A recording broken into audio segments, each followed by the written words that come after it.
Cerita diawali dengan memperlihatkan dua orang dewi Yunani bernama Hesperasika sedang bersama adiknya bernama Calypso. Mereka sedang mengunjungi salah satu museum di Yunani untuk membawa sebuah tongkat patah yang ternyata memiliki kekuatan aneh ketika mereka menyentuhnya.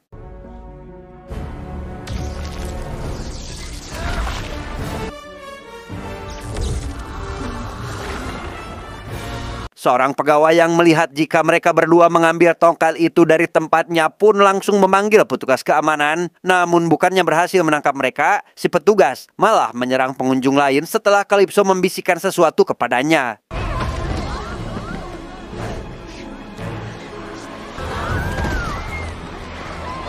Semua orang yang ada di sana, entah itu pegawai maupun pengunjung, berubah menjadi patung setelah Hespera mengucapkan sebuah mantra. Calypso yang menyadari jika manusia adalah makhluk lemah mengajak kakaknya untuk memusnahkan mereka, di mana sang kakak tidak menyetujui hal itu karena menurutnya tidak semua manusia lemah. Ia belum melihat orang-orang pilihan si penyihir yang digadang-gadang sangat kuat dan mampu mengalahkan para dewa. Not underestimate the judgment of the wizard.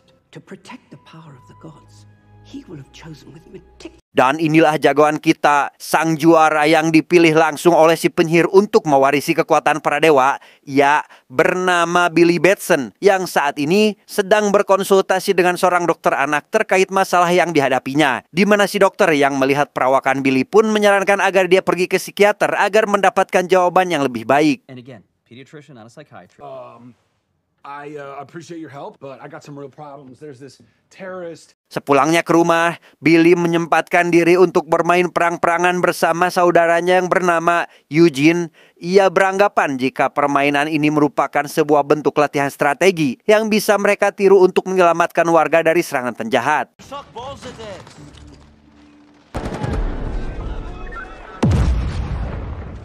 Di tengah lajunya permainan, Billy tak sengaja melihat saudaranya yang lain bernama Freddy tampak mencurigakan. Ia langsung menghampirinya untuk menanyakan apa yang sebenarnya terjadi. Di mana Freddy menjelaskan jika saat ini jembatan Philadelphia mengalami sebuah keretakan dan akan segera runtuh dengan ratusan orang yang masih berada di sana. Freddy meminta Billy untuk tidak memberitahu siapapun terkait insiden ini. Ia tidak ingin saudaranya ikut menjalankan misi yang menurutnya mereka hanya akan bermain-main dan mengacaukan apa yang sudah dia rencanakan. Billy menegaskan jika mereka mempunyai satu aturan, yaitu berangkat semua atau tidak sama sekali. Yang meskipun Freddy memintanya untuk tidak mengajak para saudara, Billy tetap kekeh untuk memberitahu semua saudaranya dan langsung berangkat ke jembatan saat itu juga. Man, it sure is a beautiful day in Philadelphia. Whoa! Where's everyone going? To fight crime? Setibanya di jembatan yang hampir ambruk, mereka dengan cepat mulai mengevakuasi korban, berharap bisa menyelamatkan semua orang sebelum jembatan itu benar-benar runtuh. No need to panic. Captain, every power is here. I'm just kidding, it's really easy.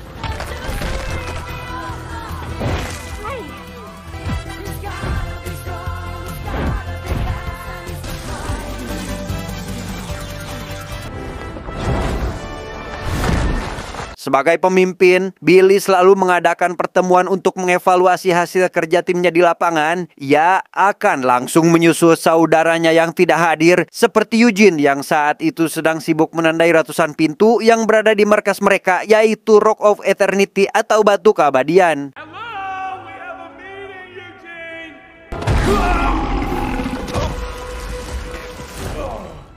You're late. Melihat satu persatu saudaranya pergi dari ruang rapat, saudari wanita yang bernama Mary sekaligus orang paling dewasa di antara mereka pun mencoba untuk menasihati Billy agar dirinya lebih dewasa dalam menyikapi semua saudaranya. Usia Billy yang hampir mencapai 18 tahun harus mulai sadar akan posisinya, mencoba untuk mencari kerja di dunia nyata karena pada kenyataannya orang tua angkat mereka mungkin tidak akan sanggup jika harus membiayai mereka semua. Do you really not see yourself? Di tempat lain atau lebih tepatnya di dunia para dewa, tempat di mana Hespera dan saudarinya tinggal, mereka menemui seorang bapak-bapak tua atau bisa kita panggil dengan sebutan si penyihir. Kala itu, ia sedang dipenjara oleh Hespera sebagai hukuman karena telah mencuri kekuatan ayahnya.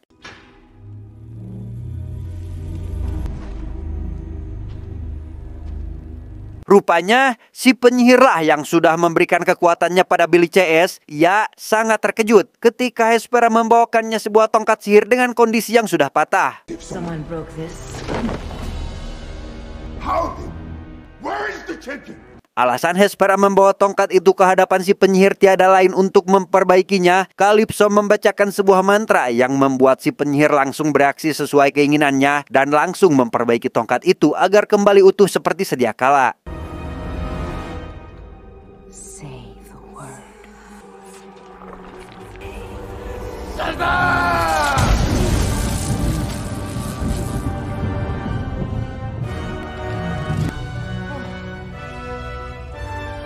Di koridor sekolah, Freddy berkenalan dengan seorang murid baru bernama Anna yang perkenalan itu teramat sangat singkat karena datangnya dua orang pembuli yang juga tertarik dengan kecantikan Anna. Hey, new girl, first period. Listen, if you need anything at all. Malam harinya, si penyihir mencabut bongkahan tongkat yang terselip di balik kukunya. Ia menggunakan bongkahan itu untuk mengirimkan pesan kepada Billy lewat mimpi, di mana Billy yang saat itu sedang bermimpi akan mencium Wonder Woman pun dibuat terkejut dengan wajah sang idola yang berubah menjadi tidak lucu lagi. You are the fool of a champion. What the hell is going on? Di sana si penyihir langsung memarahi Billy yang telah melakukan kesalahan besar dengan menghancurkan pelindung antar dunia. Ia meminta Billy agar bersiap menghadapi para putri Atlas yang sebentar lagi akan turun ke bumi dan membuat penderitaan tanpa akhir di dunianya. They will be hunting for you now, hunting your family. Are they coming? Di kantin sekolah, Freddy kembali dihampiri oleh Anna yang mengajaknya untuk makan siang bersama. Acara yang seharusnya berjalan romantis itu malah terganggu oleh Billy yang ingin mengajaknya rapat sepulang sekolah. Oh, Billy! Talk to him. I'll be right back. Di rapat kali ini, mereka ditemani oleh pena hidup bernama Steve. Ia merupakan sang ahli di bidang ilmu pengetahuan, sehingga Billy dapat menanyakan tentang mimpinya semalam dengan si penyihir terkait siapa itu putri Atlas yang sebenarnya, tujuan mereka datang ke bumi, dan apa hubungan yang mereka miliki dengan si penyihir. Steve, we're looking for information about the Daughters of Atlas. Can you please help us with that? Steve memberikan sebuah buku tentang silsilah keluarga Atlas yang ternyata dia memiliki 3 orang anak bernama Hespera, Calypso, dan Antea, di mana mereka akan menuntut balas kepada seorang penyihir yang telah mencuri tongkat ayahnya. So Atlas, the father of the Daughters of Atlas, obviously, he crafted a quarterstaff from the Tree of Life, and he used that staff to give powers to certain deities. Tongkat itu merupakan tongkat yang dibuat dari pohon kehidupan yang selain memberikan kekuatan, tongkat itu juga bisa mengambil kekuatan dari dewa lain, sehingga jika dibiarkan Atlas memilikinya, maka keseimbangan dunia akan goyah dan besar kemungkinan menimbulkan peperangan. Si penyihir mencuri kekuatan dari 6 dewa yang diantaranya ada kebijaksanaan dari Dewa Solomon, kekuatan dari Hercules, stamina dari Atlas, tenaga dari Zeus, keberanian dari Achilles, dan kecepatan dari Mercury. Yang jika disatukan, maka akan terbentuklah satu kata yang tiada lain adalah Shazam. I'm very unsubtly implying that I somehow lack the wisdom. Dengan direbutnya tongkat itu, si penyihir memisahkan dunia dewa dengan dunia manusia lewat metode bola yang disebut dengan bola magis. Namun karena di film sebelumnya Billy telah mematahkan tongkatnya menjadi 2, membuat pelindung antara dua dunia hancur sehingga pantas jika para dewa bisa memasuki dunia mereka dengan bebas. Yeah, I don't think that they are so cut off anymore. Di tengah penyesalan itu, salah satu dari mereka bernama Pedro memperlihatkan gambaran anak-anak Atlas yang setelah melihat untuk yang kedua kalinya, Billy langsung teringat dengan anak yang namanya hampir mirip dengan nama anak ketiga Atlas, yaitu Antea, sehingga ia langsung mengajak mereka mencari Freddy yang besar kemungkinan berada dalam bahaya. And Thea. Di atap sekolah, Freddy dan Antea sedang mojok sambil menceritakan kehidupan mereka masing-masing. Freddy yang ingin terlihat hebat menceritakan jika dia kena dengan seorang pahlawan Philadelphia, berharap jika Anna akan sedikit merasa bangga dan jatuh cinta kepadanya. Is this a joke, Freddy? Because I didn't mean to make you actually. Sebenarnya, Anna sedikit pun tidak tertarik untuk melihat si pahlawan. Freddy tetap memaksa untuk mengundangnya bertemu dengan Anna. Ia langsung ke belakang dan berubah menjadi si pahlawan yang selalu dia ceritakan kepada Anna. Oh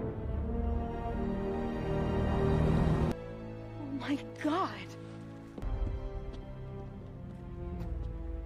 You know, I may be the one with the superpower. Baru saja bertemu, Anna langsung menanyakan tentang di mana saat ini Freddy berada. Ia takut jika saudaranya akan segera datang dan membahayakan nyawa Freddy atas dasar ketidaksukaan saudaranya terhadap umat manusia yang tiba-tiba. Okay, I see how it is.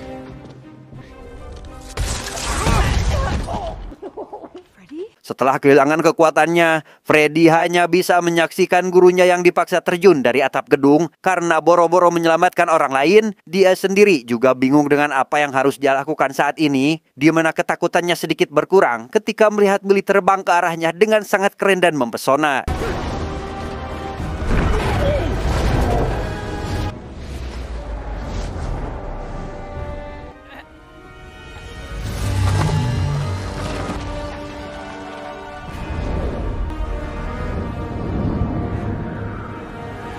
Sambil membawa Freddy pergi, Hespera membuat sebuah kubah perisai yang menutupi kota. Tidak ada satupun manusia maupun dewa bisa melewati perisai itu, sehingga Billy hanya bisa melihat ketika saudaranya dibawa pergi.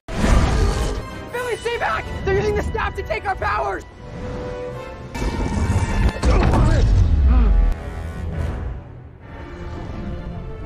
Di dunia dewa, Freddy langsung dikurung bersama si penyihir yang sudah sejak lama berada di sana. Ia meminta si penyihir untuk membantunya keluar, mau itu lewat mantra ataupun sesuatu yang biasa disebut dengan eliksir. Karena saat ini, bumi sedang berada dalam bahaya karena ulah si Putri Atlas. Fine, then let's make a potion. Like a potion of giant strength or diminution. I gave my powers to children who squandered it. Kembali pada Billy CS, mereka akhirnya tahu apa saja kekuatan yang dimiliki oleh para Putri Atlas. Hespera memiliki kekuatan elemen, Calypso kekacauan, dan Antea kekuatan poros yang bisa memanipulasi struktur ruang sesuai dengan keinginannya. Yeah, we tell him we want to negotiate. Offer up our powers for Freddy. Billy berniat untuk melakukan perjanjian damai. Ia akan menulis surat untuk Putri Atlas dan berharap jika mereka bisa melepaskan Freddy setelah membaca surat permohonan darinya. So I think we should send them a little invitation. Freddy sendiri dipanggil ke hadapan Putri Atlas berikut dengan si penyihir untuk diinterogasi. Mereka ditanya tentang siapa saja para pejuang yang dipilih oleh si penyihir untuk melindungi bumi, di mana Freddy memilih untuk tetap diam meski dia harus mendapat penyiksaan mental oleh Calypso lewat pikirannya. Sampai akhirnya perjuangan itu sia-sia karena Billy sebagai pemimpin malah membocorkan sendiri nama saudaranya lewat surat yang dia kirimkan. Dear daughters of Atlas, no, sincerely, best, maybe just sign the champion. Freddy dan si penyihir langsung dibuang ke dalam sebuah lubang yang di dalamnya terdapat seekor naga bernama Leden, di mana Antea datang tepat waktu dan berhasil menyelamatkan mereka berdua sebelum Leden merubahnya menjadi abu.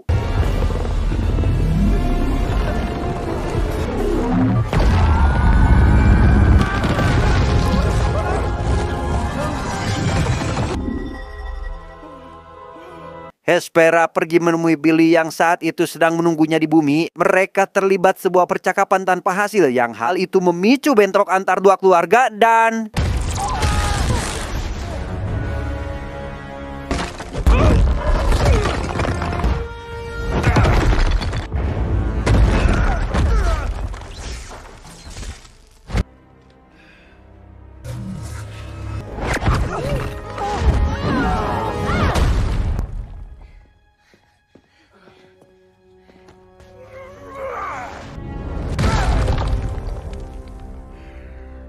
Hespera langsung dipenjara di markas mereka yang tiada lain dan tiada bukan adalah Rock of Eternity, yang tanpa mereka sadari rupanya memang itulah keinginannya karena Hespera dapat dengan mudah melarikan diri dan berhasil membawa sebuah apel emas dari markas mereka.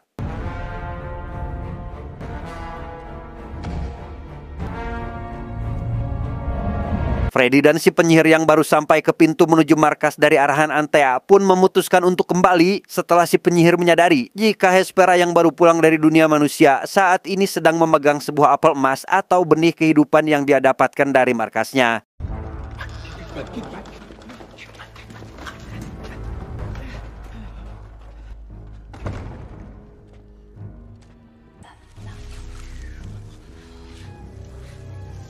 Ketika sedang berdebat tentang di mana mereka akan menanam benih itulah, Freddy diam-diam mendatangi mereka dan mengambil buah emas itu. Namun karena sebuah insiden yang tak terduga, ia malah ketahuan tapi tiba-tiba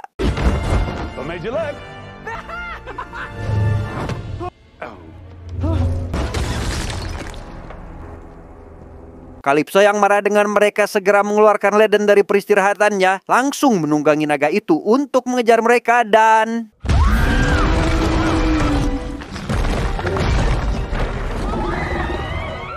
di tengah asik kejar-kejaran itu, mereka yang melewati kamar orang tua angkatnya mau tak mau harus mengakui siapa mereka yang sebenarnya, di mana kekagetan dan kepanikan itu terpaksa harus ditunda karena Leiden masih mengejar di belakangnya.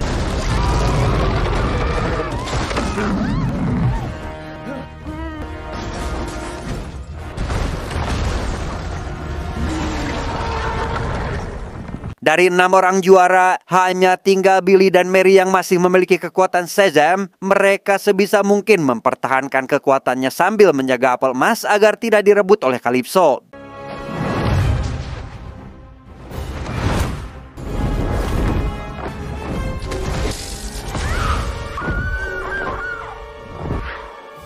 Billy memilih untuk menyelamatkan Mary yang baru saja kehilangan kekuatannya. Ia harus merelakan apel emas itu jatuh ke tangan Calypso yang tentunya akan dipakai untuk menghancurkan kota.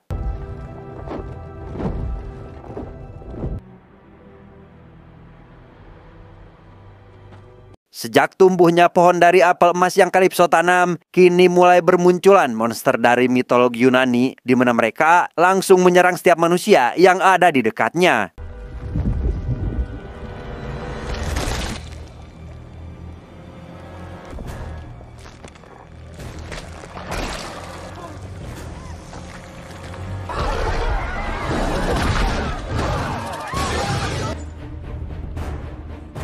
Sebelum pergi berperang, ibu angkatnya memeluk Billy dan mengatakan jika dia sangat menyayanginya. Hal itu membakar semangat dalam diri Billy, sehingga ia berjanji akan menyelesaikan semuanya dengan cepat.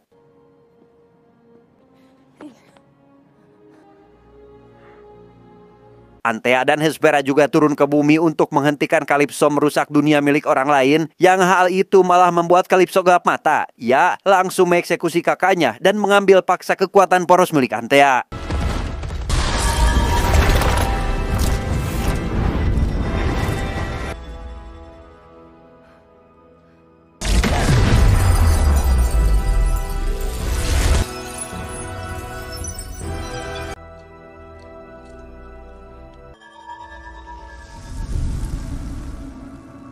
Melihat ratusan monster yang berkeliaran di jalan, Darla bertanya kepada Steve tentang apa yang ditakuti oleh para monster. Steve menjawab jika mereka sangat takut akan sosok kuda poni, bukan yang berwarna pink dengan tanduk warna-warni, melainkan sosok raja hewan buas yang sangat menakutkan. Namun di balik keganasan mereka, kuda poni menyukai semacam makanan manis, sehingga Darla memiliki sebuah ide. Ia langsung mencari mereka yang menurut Steve berada di tempat nan gelap yang paling mereka sukai.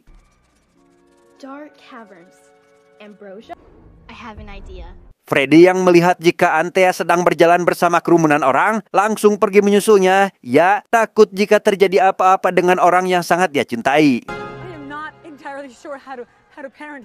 Darla CS berhasil menemukan salah satu kuda poni yang baru saja dilahirkan. Ia langsung memberikan beberapa coklat yang rupanya disukai oleh si kuda. Bahkan Darla berhasil menjinakkannya sehingga inilah yang terjadi.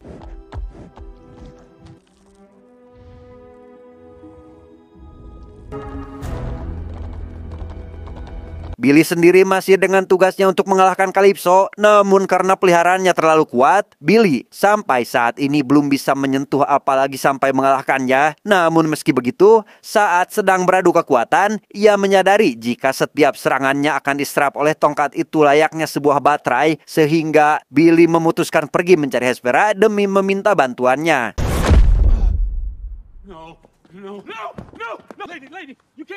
Setelah bertemu dengan Hespera, Billy mengutarakan niatnya untuk minta tolong mengecilkan perisai yang saat ini sedang mengurung kota. Ia akan menghancurkan pohon yang membawa bencana itu ke bumi, sekaligus melenyapkan Calypso beserta peliharaannya.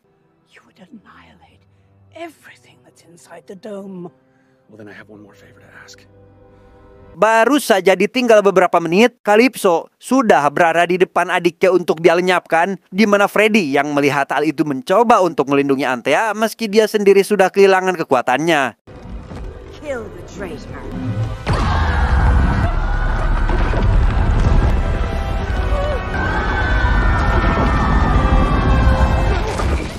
Billy datang tepat waktu dan berhasil membawa tongkat sihir yang sejak awal Calypso bawa. Namun, alih-alih mengembalikan kekuatan Freddy dan Antea, ia memilih untuk membawa Calypso mendekati pohon kehidupan agar Hespera bisa langsung mengecilkan kubah miliknya.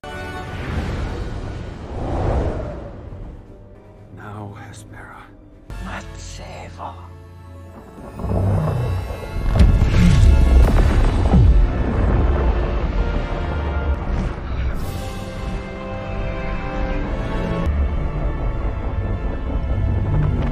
Mengetahui jika dirinya akan mati, Billy segera menemui keluarganya terlebih dahulu. Ia meminta maaf kepada mereka karena sudah terlalu lama menyusahkan keluarga, apalagi kepada Freddy yang sejak awal tidak terlalu menyukainya.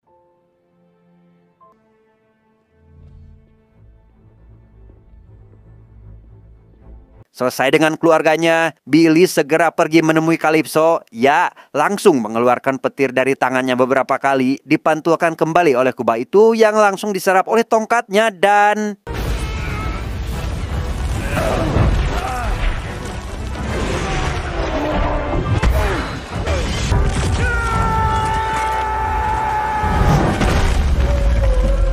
Ketika baterai dalam tongkat sihir masih belum juga terkumpul dengan Billy yang sudah terluka cukup parah, ia memutuskan untuk mengambil langkah berani dengan mengucapkan mantra Shazam agar petir menyambar ke dalam tongkatnya saat dia berubah menjadi manusia sehingga...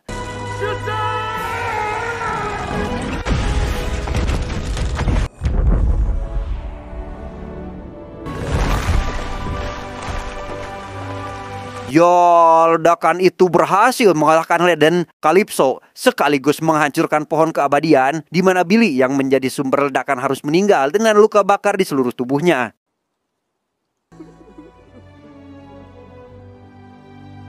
Billy dimakamkan di dunia para dewa yang dengan kesedihan itu datanglah Wonder Woman yang membangkitkan kembali tongkat sihir dan secara ajaib Billy tiba-tiba saja bangkit dari kubur dan langsung menghampiri Wonder Woman untuk menyatakan rasa cintanya yang sudah lama dia pendam.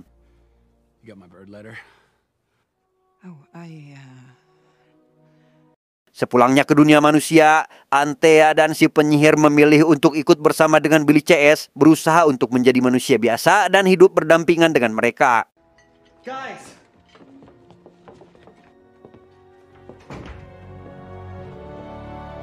Suatu hari, Billy dihampiri oleh dua orang agen rahasia untuk mengajaknya bergabung dengan kelompok pahlawan super. Ia langsung menerima tawaran itu setelah mendengar kata Justice, karena beranggapan jika kelompok itu adalah Justice League dengan Wonder Woman yang ada di dalamnya. Di mana kandaslah sudah hati seorang Billy ketika si agen bukanlah berasal dari Justice League, melainkan Justice Society yang tentunya Wonder Woman tidak akan pernah dia temui di dalam kelompok itu.